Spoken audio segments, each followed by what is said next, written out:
So you're telling me I have 6 months to live because I have this type of cancer. Can you please tell me how you actually came up with this number? That's a fair question. The best way to explain this is to give you an example. Let's say there's a cancer that I'm going to give you this drug called pembrolizumab for.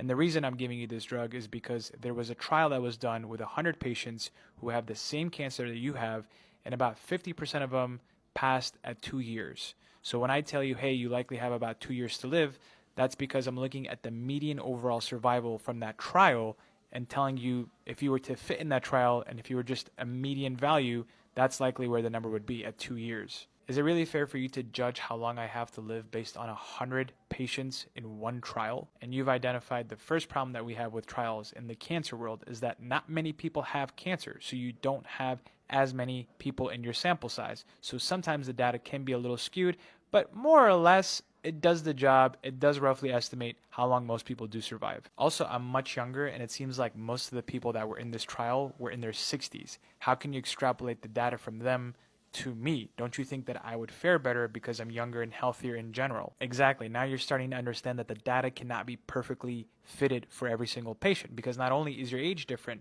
from the people that were in the original trial, but also your gender could be different, also your race could be different, also the way you ate, also what you were exposed to in your environment could be different. So many different factors could be different. So what you're telling me is that these estimates are a good estimate, but they're not always set in stone. When a doctor says you have 6 months to live, it's not 100% because so many things could be different. Well, listen, in the actual trials, they do control for these variables that are different. They're called confounding variables, and they want to make sure that each group of people getting the medication or the placebo are balanced so that these confounding variables don't really affect the results of the experiment. But things happen, man. You never know what will actually come about. But also, this trial was 5 years ago. You're giving me this medication based on a trial 5 years ago.